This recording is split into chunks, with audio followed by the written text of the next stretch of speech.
Yo, what's up? Who's ready to do some math? Let's learn about some polynomials and their special products. Alright, remember, take some notes because I might check them and it's just a good habit to get into. Rewatch confusing parts and write down questions because you might think you'll remember them, but you'll definitely remember them if you write them down. So, bring in questions tomorrow in class or whenever we have class next. Alright, so what is a special product? It is just kind of like a shortcut in a way when multiplying, right? So special, shortcut, product means multiplying. So the first special product we're going to look at is a sum times a difference. And a sum times a difference will always equal a difference of two squares, alright? And we could prove that by just multiplying out a minus b times a plus b by doing the FOIL method. So if we did a times a, we get a squared, a times b, we get plus ab. Negative b times a would give us negative ab. Alright, the order of the letters doesn't matter here. And always put them in alphabetical order when possible. It just makes combining like terms easier. And then negative b times positive b will give us a negative b squared. This a plus b will cancel out with this a minus b, leaving us with an a squared minus b squared. So what does that mean? That means every single time we multiply a binomial where the terms are the same by another binomial where the terms are the same, but one's a sum and one's a difference, then we can just express them as a difference of two squares. So let's apply it in these two examples. In the one on the left, we got 3x plus 5y times 3x minus 5y. So in that case, 3x is going to be a, and 5y is going to be b. So we have it in this form, a plus b times a minus b, which means we can express it as a squared minus b squared. So instead of FOILing out, just identify a, 3x, and then square it to find a squared, and you get a squared is 9x squared. And then identify b, and that's going to be 5y, and then square both sides, and you get 25y squared. So this will multiply out to 9x squared minus 25y squared. Same idea here, alright? We got a sum times a difference. So a is x squared y, which means a squared is going to be x to the fourth y squared. B is xy squared, so b squared is going to be x squared y to the fourth. So express that as a difference of two squares, and we get x to the fourth y squared minus x to the second y to the fourth. Alright, let's learn another special product, and that is the square of a binomial. So let's look at the difference. Here we have a difference of two squares. So you square a, you square b, then subtract them. Here you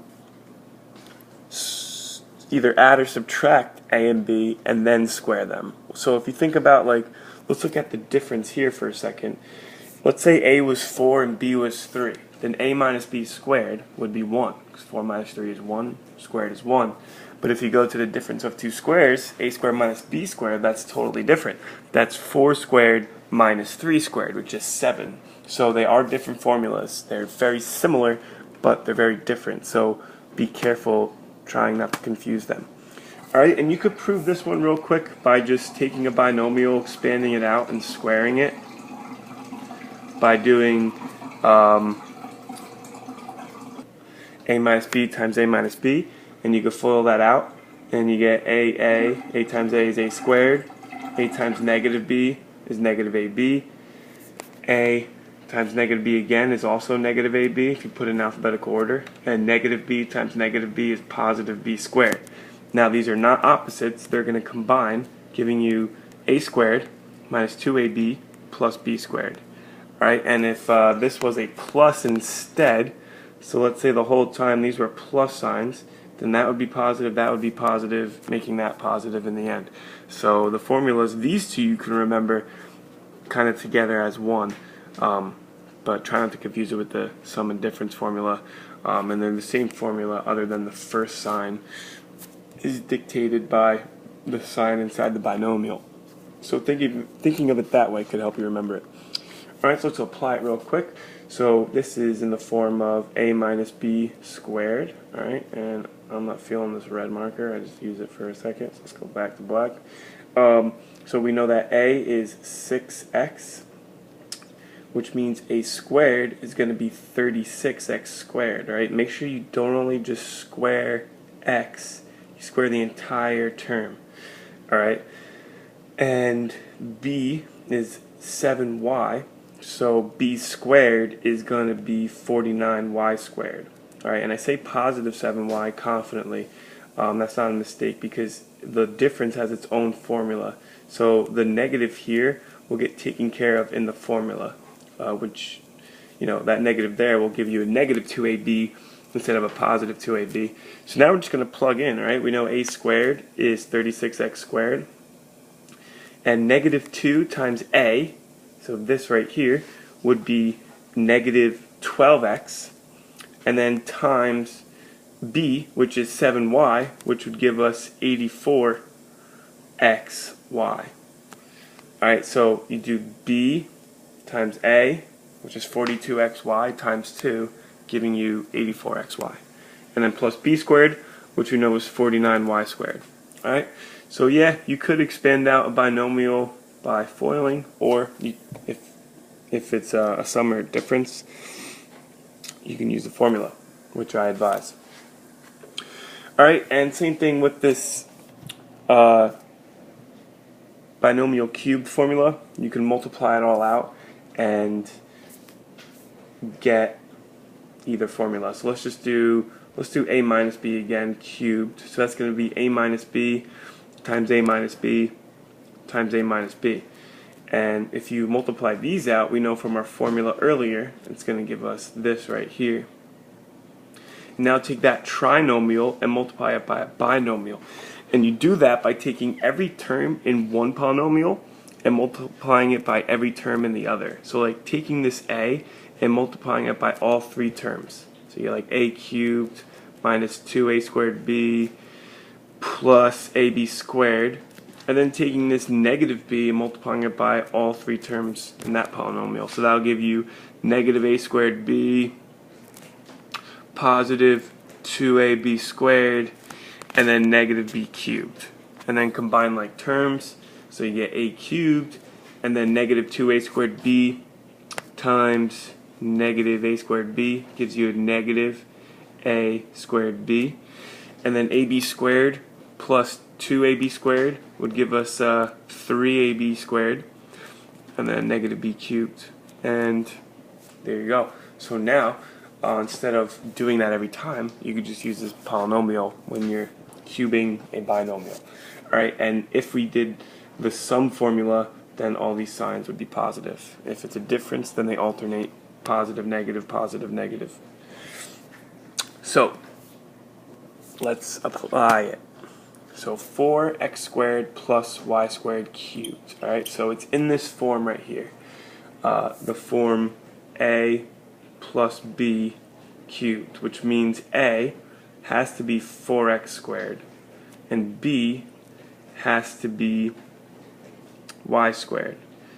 And in our formula we have a cubed plus 3a squared b plus 3ab squared plus b cubed. Alright, now if you square a, you get 16x to the fourth, and if you square b, you get y to the fourth. And if you cube a, you get 64x to the sixth, and if you cube b, you get y to the sixth. So now we have everything we need for this formula. We're just going to plug in. So a cubed, 64x to the sixth, plus 3a squared. So that's 3 times a squared, which would give us 48x to the fourth. And then times b, which is y squared. So that would be 48x to the fourth y squared. And then, like this color coding theme here, then we're going to take 3, so plus 3a. So a is 4x squared, so 3a would be 12x squared times b squared, which would be y to the fourth. So that's 12x squared y to the fourth. And then, last but not least, b cubed. So that's going to be y to the sixth. Alright? and that would be our final answer right here. So a little easier than, once you get the formula in your head, this is definitely easier than actually expanding out binomials. Alright, let's review some important vocab real quick. So a polynomial has variables raised to non-negative integer exponents. So you could have x to the 0. 0 is non-negative. That would just be a constant. But if you had something like x to the negative second, it violates this first rule right here. So 6x to the negative second is not a polynomial. No variables can be in the denominators of the fractions. So that would be like something like this, like 1 over x squared. Alright, and another thing I want to point out is that the exponents have to be integer exponents. So we know that the square root of x is the same thing as like x to the 1/2 power. So that's why it's not a polynomial, along with these two. And the coefficients have to be real numbers, which could be real or irrational. So like root 2x is a polynomial, root 2x not a polynomial, right? And if you weren't watching, that didn't make any sense, but like only the coefficients could be irrational. You don't want your variables under roots or raised to fractional powers. Alright, so good talk.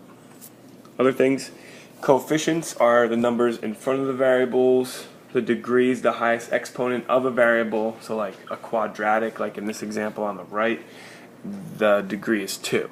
Alright, and like a 10th degree polynomial means that like the highest coefficient of a variable would be 10. So like 3x to the 10th minus x squared plus 7, that would be a 10th degree polynomial.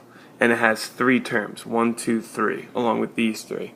Terms are separated by plus or minus signs. Alright, if it has one term, it's a monomial, like a monocycle, a monorail. What's a monocycle? I think I made that up. But a monorail has like one rail. Mono definitely means one. And then binomial, bi means 2, like a bicycle. Alright, that was the example. And a tricycle, 3. 3 wheels, 3-term polynomial. Alright.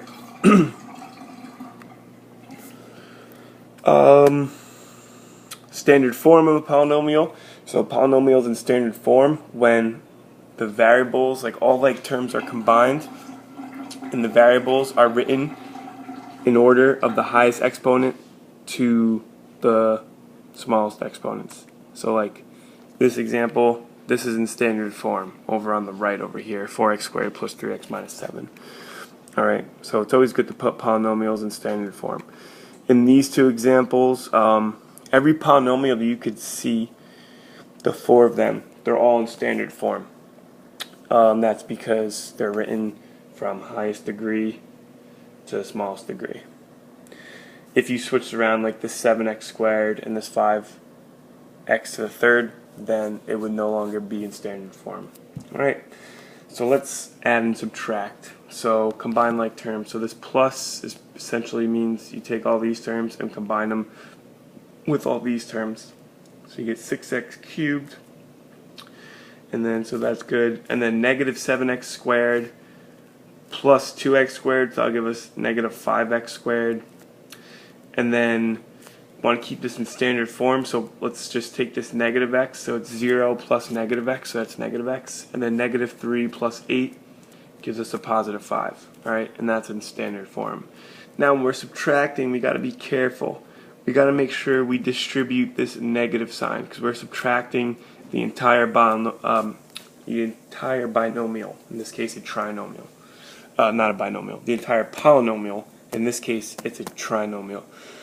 So, alright, apologize, we had some technical difficulties, so we're going to pick up where the last video left off. So I think we were here. So combine like terms now. So 7x to the 4th minus 3x to the 4th, that's going to be 4x to the 4th. And then negative x squared plus 4x squared, because there's no x cubed term, so we're just going to move on to x squared terms. That's going to give us a plus 3x squared. And then negative 4x minus 3x, that's a negative 7x. And then plus 2. Boom. you're done. Alright, so when you're subtracting, we have a negative sign in front of a whole parentheses. Before you get rid of the parentheses, make sure you distribute the negative to all the terms. Okay? Let's go on to the next slide. Alright, this question I see on SAT tests all the time. So it actually has to do with the difference of two squares formula. So it's kind of like a system of equations problem, but there's a kind of like a slick way of doing it. So it says find a plus b. Oops, I switched the slides by mistake. Find a plus b given a squared minus b squared and a minus b. So, you know, one might try to take these two, the second two equations, and solve that system using substitution, and then, you know, finding a and b directly and then adding them together. And that would work, but you might need a graphing calculator because there's quadratics involved that aren't really solvable by factoring. You can use a quadratic formula. It's complicated, but there is a slick way of doing it. If you notice the relationship between a squared minus b squared and a plus b and a minus b as a squared minus b squared is equal to a plus b times a minus b, and don't worry about finding what a and b are rather than finding what they're asking, a plus b, then it's a very simple system of equations. They're not really system, but a substitution problem. You know a squared minus b squared is 12. You don't know a plus b, but you know a minus b is 3. Then you could divide both sides by 3, and you get 4. And a plus b is 4. So we don't know what a is, we don't know what b is, but who cares? It said find a plus b, and we found a plus b. So, you might see something like that. Another question. This, real complicated, but you can use the formulas that we learned earlier in the video to help. So this is actually a sum times a difference. Alright, we got this 1 minus 2x plus x squared could be considered our a, minus b could be 2x squared, times 1 minus 2x plus x squared, that could be considered an a, plus b. And we know that that should equal a squared minus b squared. So we can take a squared, which is 1 minus 2x plus x squared, squared, and then subtract b squared. So subtract 2x squared squared. Alright, and then all plus 4x to the fourth. Alright, so now you have to multiply out this binomial.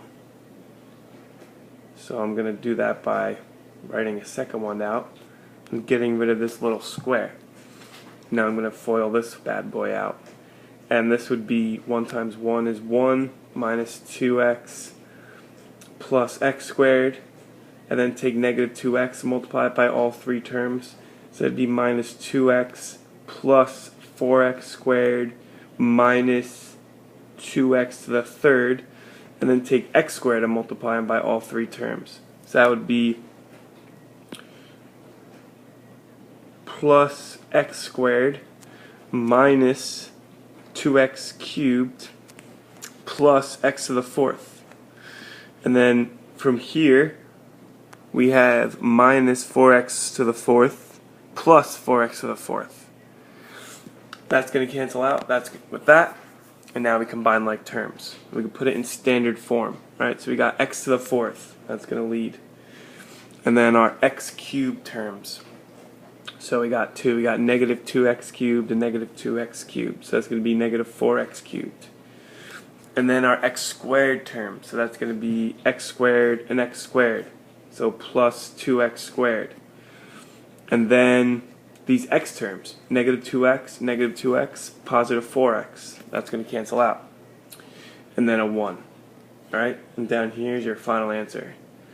Hopefully I didn't make any silly mistakes, but the idea of this example was to use the sum and difference formula to simplify, go from a complicated question to a slightly less complicated question. Alright? couple more problems, applications of these, and this will be the last slide. Multiplying big numbers using special products. So something like 45 times 55, right? Two numbers aren't really easy to multiply without, doing old school multiplication like this. But let's say you want to impress someone and you want to do this in your head. Let's use, in this case, we can use the sum and difference formula. Right, 45 times 55, 5 and 50 are way easier to multiply than 45 and 55. So we can rewrite this as 50 minus 5 times 50 plus 5. And again, this isn't always going to work, but sometimes you might be able to use these formulas to multiply actual numbers without variables. Alright, and now we know that this is a sum and difference. This is going to come out to 50 squared minus 5 squared. And then that would be 2500 minus 25. And that would become 2,475. Alright? So kind of like a slick way of doing 45 times 55. And you could have probably done all these steps in your head as opposed to doing this in your head. Alright, another application, 56 squared. Alright, so now we're squaring a number. So we could think about, alright, maybe we could do either like 60 minus 4 squared or 50 plus 6 squared. Because 50 and 6 are easier to multiply and square than 56. So let's say we use this formula. So that would be 50 squared plus 2 times 2 times 50 times 6, and then plus 6 squared. So that's 2,500. And then 100, 2 times 50, 100 times 6 would be 600. And then plus 6 squared, which is 36. And then that would give us 3,136. Alright? And that's it. Alright? So, kind of using these special products to multiply big numbers in your head. Alright? So maybe next time you're out on a date trying to impress a girl, you can, drop this knowledge and impress her with some special products. Or just use it to get a really good grade on your next math test. Alright? Thanks for watching, and I'll see you in class.